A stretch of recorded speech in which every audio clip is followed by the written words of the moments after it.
तो आज अपन डिस्कस करेंगे सेबी के कंसल्टेशन पेपर्स के ऊपर, जिसके बारे में काफी टाइम से मार्केट में बात चल रही थी। आई थिंक ऑलमोस्ट आखिरी 1-1.5 महीने या 2 महीने से मार्केट में बहुत सारी बातें चल रही थी कि सेबी के क्या न्यू रूल्स आने वाले हैं एफएनओ के ऊपर, क्या उस पर क्या क्या चीजें अवेलेबल होने वाली है, या फिर क्या एफएनओ सेगमेंट अपना बंद हो जाएगा। ऐसी बहुत सारी बातें मार्केट में चल रही थी। तो ऑफिशियली उन्होंने अपने कंसल्टेशन पेपर रिलीज कर दिए, बिल्कुल अपने सामने है। तो आप फटाफट से जाके देखते हैं कि उन्होंने क्या क्या रूल्स न्यू लाए हैं एंड किस तरीके से वो अप्लाई होंगे। तो फटाफट से उनको डीपली जाके समझ लेते हैं। अब देखो, जो सबसे पहले अगर अपन कंसल्टेशन पेपर्स को जस्ट ओपन करते हैं तो उसको देखो सबसे स्टार्टिंग में ऊपर क्या लिखा हुआ है, consultation paper on measures to strengthen the index derivative framework for increasing investor protection की। जो जितने भी इन्वेस्टर्स हैं या अपन ट्रेडर्स हैं उनकी प्रोटेक्शन बढ़ाने के लिए एंड मार्केट में थोड़ी सी स्टेबिलिटी इंक्रीज करने के लिए जितनी भी रूल्स आए हैं सारे, मतलब उसको लाया जा रहा है सेबी की तरफ से। अब सीधा देखो, अपने को 18 पेज का पूरा कंसल्टेशन पेपर है, बट अपन सारे के सारे नहीं यहाँ पे डिस्कस करने वाले। अपन सिर्फ वही डिस्कस करेंगे जिसको मेरे को पता है कि आपको सबसे ज्यादा इंतजार है, मतलब मेनली अपने एफएनओ पे के ऊपर क्या क्या उसके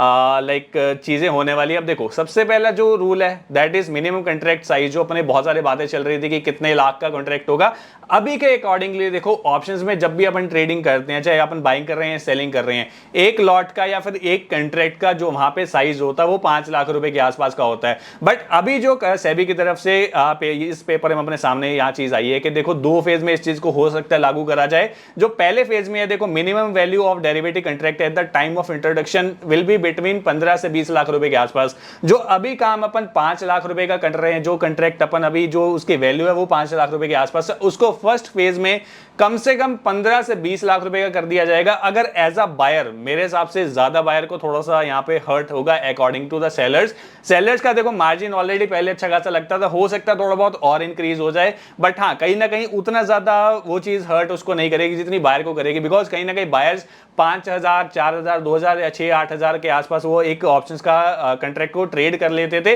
बट जो अभी 5 लाख रुपए वैल्यू पे इतने कम पे कर लेते, अब उसी को 4 गुना अगर इंक्रीज कर दिया जाए, तो अगर आप 5-8,000 से ट्रेडिंग करते तो एटलीस्ट वो 4 गुना इंक्रीज हो जाएगी। एंड ये चीज बात चल रही है फर्स्ट फेज में। अगर आप उसका थोड़ा सा नीचे और जाके यहां पे ध्यान दोगे, देखो फेज नंबर 2 आफ्टर 6 मंथ, अगर एक बार फर्स्ट फेज जैसी लागू हो जाता है उसके 6 महीने बाद उसको कॉन्ट्रैक्ट साइज को और ज्यादा बड़ा करने की देखो बात हो रही है, जिसमें बताया गया है कि कम से कम जो ऑप्शन के वैल्यू की कॉन्ट्रैक्ट होगी, जो उसके कॉन्ट्रैक्ट की वैल्यू होगी वो कम से कम 20 से 30 लाख रुपए। जो अभी 5 लाख है उसको सीधा 20-30 लाख में। देखो एक ही फेज में कभी भी ऐसा लागू नहीं होता। पहले जब ऑप्शन सेलिंग के लिए मार्जिन इंक्रीज करा था उन्होंने 4 फेज में करा था। अभी जो कॉन्ट्रैक्ट की वैल्यू इंक्रीज करने की यहाँ बात हो रही है पेपर में जो भी सामने लिखा हुआ है उसके अकॉर्डिंगली 2 फेज में इसको लागू करा जाएगा। बट हाँ, एक कॉन्ट्रैक्ट की वैल्यू एटलीस्ट 20 से 30 लाख रुपए के आसपास ले जाएंगे। अब देखो इफेक्ट कैसे आएगा। अभी जो अपन ऑप्शन का मेरे हिसाब से मोस्ट प्रोबेबली लॉट साइज को इंक्रीज कर दिया जाएगा। जिस चीज का लॉट साइज अभी 15 का है उसका 4 गुना इंक्रीज हो जाएगा, ठीक है, मतलब मोटा मोटी 60 का कॉन्ट्रैक्ट हो जाएगा। एंड अगर जिस चीज का कॉन्ट्रैक्ट साइज अभी 25 का है, 25 का 4 गुना करेंगे मतलब 100 के आसपास अपने को कॉन्ट्रैक्ट अपने को मिलेगा। कि अगर अपने को एक लॉट ट्रेड करना है उसमें अपने को मिनिमम जो वैल्यू लॉट की मिलेगी, जो अभी अपन 25 की ट्रेड कर रहे हैं कि एक लॉट खरीदते हैं तो 25 क्वांटिटी अपने अकाउंट में आती है, चाहे बाइंग कर रहे हैं चाहे सेलिंग कर रहे हैं। जब अगर इसको 4 गुना इंक्रीज, अगर उस कॉन्ट्रैक्ट की वैल्यू 20 लाख के आसपास होगी तो मोस्ट प्रोबेबली जो अभी 25 का लॉट साइज चल रहा है तो 100 का हो जाएगा। तो जो अभी आप अगर 100 का प्रीमियम बाय कर रहे हो एंड 25 से मल्टीप्लाई कर देते हो अपना प्रीमियम, उस हिसाब से लगता है। कल को अगर अपन कोई भी 100 रुपीज का प्रीमियम बाय करेंगे एंड उसका लॉट साइज क्या होगा, एक लॉट के अंदर 100 क्वांटिटी होगी तो 100 इंटू 100 उस अकॉर्डिंगली आपका जितना भी मार्जिन है वो यूज होगा as a buyer. And seller के लिए देखो मार्जिन क्या इंक्रीज होगा वो कल को अभी अपने को नहीं आइडिया, जब ये चीज लागू हो जाएगी उसे अकॉर्डिंगली सेलर का अपने को पता लगेगा। बट हाँ, एज अ बायर मैंने आपको ये चीज क्लियर कर दी, ठीक है। अब इसके बाद थोड़ा सा और नीचे आ जाते हैं। यहाँ पे अगर आप थोड़ा सा यहाँ पे मैं आपको जूम इन करके भी दिखाऊं, सी अब rationalization of weekly index products. अभी अकॉर्डिंगली आखिरी कुछ टाइम से जब से ये डेली वाली एक्सपायरी आ गई, अगर आपने देखा होगा, मैंने भी बहुत बार ये चीज को डिस्कस करा, इवन दो काफी सारे लोग इससे परेशान भी हो गए कि डेली एक्सपायरी जब न्यू स्टार्ट हुई थी तो सारे लोग बहुत खुश थे कि यार आज एक्सपायरी इस चीज की, आज बैंक निफ्टी की, आज निफ्टी की, या फिर आपने बैंक एक्स की है, फिर सेंसेक्स की है, फिर निफ्टी की है, तो आज एक्सपायरी होगी, अपन हीरो जीरो टाइप कुछ प्ले कर लेंगे या फिर आज बड़ी मूवमेंट आने का एक प्रोबेबिलिटी बढ़ती है। बट सबने देखा जब 5 के 5 दिन एक्सपायरीज होगी उसके बाद मार्केट में वॉल्यूम्स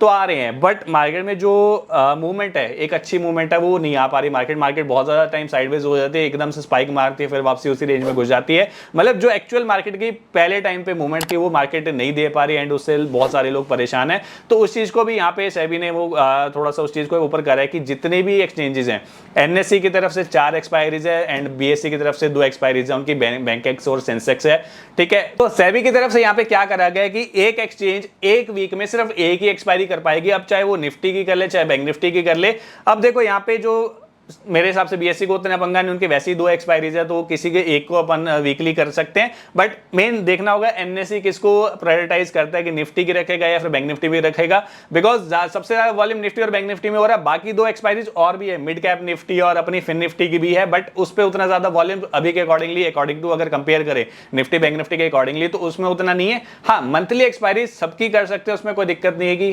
कितनी एक्सपायरीज होंगी, बट वीकली एक एक्सचेंज की तरफ से एक ही एक्सपायरी हो सकती है, उससे एक्सपायरीज यहाँ पे नहीं हो सकते। तो ये मेरे को थोड़ा सा रूल अच्छा भी लगा कि हाँ, डेली एक्सपायरी वाला जो टेंशन है, जो झंझट अभी मार्केट में आ चुकी है, वो खत्म हो जाएगी मार्केट से, ठीक है। अब उसके बाद थोड़ा सा एक नेक्स्ट रूल पे चलते हैं। अब नेक्स्ट रूल यहाँ पे अगर अपन पढ़ोगे 5.7 पे जाके देखोगे, increase in margin near contract expiry, कि जिस दिन भी एक्सपायरी होती है, जैसे जैसे एक्सपायरी पास आती जाएगी, आपका जो मार्जिन यहाँ वहां पे यूज हो रहा है वो धीरे धीरे करके इंक्रीज हो जाएगा। अब पहला पॉइंट अगर इसका पढ़ेंगे अगर, ठीक है, at the start of the day before expiry, जिस दिन एक्सपायरी, मान के चलो अगर आज एक्सपायरी, तो एक दिन पहले जो भी आपने ऑप्शन का ट्रेड कर रखा है, डेरिवेटिव ट्रेड कर रखा है, उसमें जितना भी मार्जिन आपका यूज है वो 3% से इंक्रीज हो जाएगा एक दिन पहले। एंड जिस दिन एक्सपायरी होगी, अगर आज एक्सपायरी है, तो जो भी आपने डेरिवेटिव का ट्रेड करा हुआ है, चाहे बाइंग करी चाहे सेलिंग करी, उसका जो भी मार्जिन है वो 5% से इंक्रीज हो जाएगा। अब इससे देखो होगा क्या, जो लोग एकदम से आते थे कि एक दिन पहले ट्रेड मार ले, तो या फिर उसी दिन क्या करेंगे, हीरो जीरो कर लेंगे, थोड़ा सा मार्जिन लगाएंगे, 2000 लगाएंगे, 5000 लगाएंगे, उससे फिर 50,000 बनाने की कोशिश करेंगे। तो उस चीज को थोड़ा सा रोकने की यहाँ पे सेबी की तरफ से कोशिश है कि जो लोग एकदम से बड़ा कैपिटल या फिर छोटा कैपिटल जिस भी अकॉर्डिंगली लेके आते हैं, बट हाँ, कोशिश करते हैं कि हीरो जीरो कर लें, बहुत ज्यादा क्वांटिटीज ट्रेड कर लें, तो वो चीज अपने यहाँ पे हो सकता है उससे कम हो जाए, बिकॉज एक दिन पहले 3% मार्जिन इंक्रीज हो जाएगा एंड एक्सपायरी वाले दिन वो चीज मार्जिन उसका 5% के आसपास इंक्रीज हो जाएगा। अब कुछ लोगों को ये वाला आई थिंक पॉइंट बुरा भी लग रहा होगा, जिन लोगों का थोड़ा सा हीरो जीरो की तरफ थोड़ा सा ध्यान ज्यादा होता है, और कहीं ना कहीं देखो कई लोग उसमें बहुत ज्यादा बर्बाद भी हो जाते हैं, उन लोगों के लिए कहीं ना कहीं ये वाला रूल एक्चुअली ठीक भी है, ठीक है। अब ये तो 3 रूल अपन ने डिस्कस कर लिए कि कंट्रैक्ट का साइज बढ़ने वाला है, फिर वीकली एक एक्सपायरी हो सकती है, उससे ज्यादा नहीं हो सकती।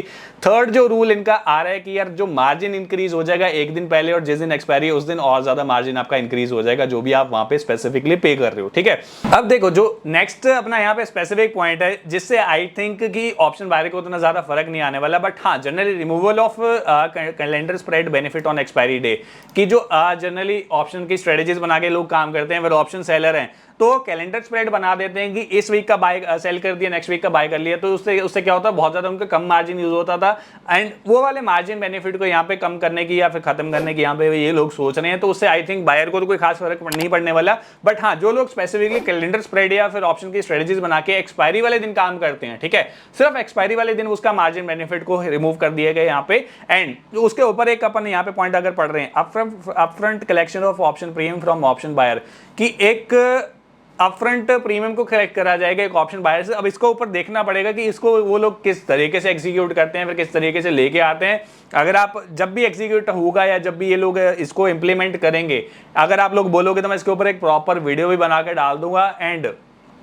लास्ट वाला जो इनका बेसिकली अपने पास फर्क जो पड़ने वाला है फनो ट्रेडर्स के ऊपर, कि the number of strike price at the time of introduction is not more than 50। यहाँ पे अगर आप ध्यान दोगे, थोड़ा सा मेरी स्क्रीन यहाँ पे छोटी सी है इसलिए मैं प्रॉपर उस चीज को नहीं दिखा पा रहा, ठीक है। अब यहाँ पे इन लोगों का क्या कहना है, अभी अगर आज के टाइम पे देखोगे किसी भी चीज की एक्सपायरी होती है, चाहे निफ्टी बैंक निफ्टी, उसमें बहुत सारी स्ट्राइक प्राइसेस अवेलेबल होती हैं कि आप जितना मर्जी आउट ऑफ मनी चले जाओ, 1 रुपए की 2 रुपए की चीजें भी अपने को वहां पे इजीली मिल जाती हैं। बट अब सेबी का कहना ये है कि अगर किसी भी चीज की एक्सपायरी है, ठीक है, तो उसमें 50 से ज्यादा स्ट्राइक प्राइसेस अवेलेबल नहीं हो सकती। जब वो इंट्रोड्यूस होती है, जब भी न्यू एक्सपायरी ओपन होती है, उसमें 50 से ज्यादा स्ट्राइक प्राइसेस ये लोग नहीं दे सकते, जिससे क्या होगा, बहुत ज्यादा मल्टीपल स्ट्राइक प्राइसेस जो पहले चलती थी या पहले चल रही हैं अभी, ठीक है, वो कम हो जाएंगी। उससे क्या हो सकता है कि जो वॉल्यूम फालतू का इधर उधर के स्ट्राइक प्राइसेस में जा रहा था वो सारी लिमिटेड स्ट्राइक प्राइस में आएगा। अगर वो 50 में ही काम करने को मिलेगा तो सारे के सारे लोग क्या होंगे, उन्हीं 50 स्ट्राइक प्राइसेस में ही काम करेंगे। उससे क्या होगा, इनमें थोड़ा सा वॉल्यूम का बेनिफिट आएगा, थोड़ा सा लिक्विडिटी का फर्क आ जाएगा कि लिक्विडिटी और ज्यादा इंक्रीज होने की प्रोबेबिलिटी है। बाकी लेट्स सी यार, जब ये एक्चुअली इंप्लीमेंट होंगी तब क्या अपने एक्चुअल ट्रेडिंग में फर्क आएगा। आई होप कि ये अगर एग्जीक्यूट होते भी, सारे इंप्लीमेंट होते भी सारे के सारे रूल्स, थोड़ा सा मार्केट का मूवमेंट और बेटर हो जाए एंड मार्केट में ट्रेडिंग का स्टाइल अपने जैसे पहले मार्केट अपनी अच्छी चलती थी उसी तरीके से चलने लग जाए, तो आई होप ये चीज मार्केट के लिए बहुत ज्यादा अच्छी रहेगी। बाकी आप लोगों का क्या इसके ऊपर व्यू है मेरे को एक बार नीचे कमेंट करके भी बता देना, एंड नेक्स्ट वीडियो किस टॉपिक के ऊपर होनी चाहिए मेरे को एक बार उसका बारे में बता देना। वीडियो अच्छी लगी हो तो लाइक जरूर कर देना वीडियो को।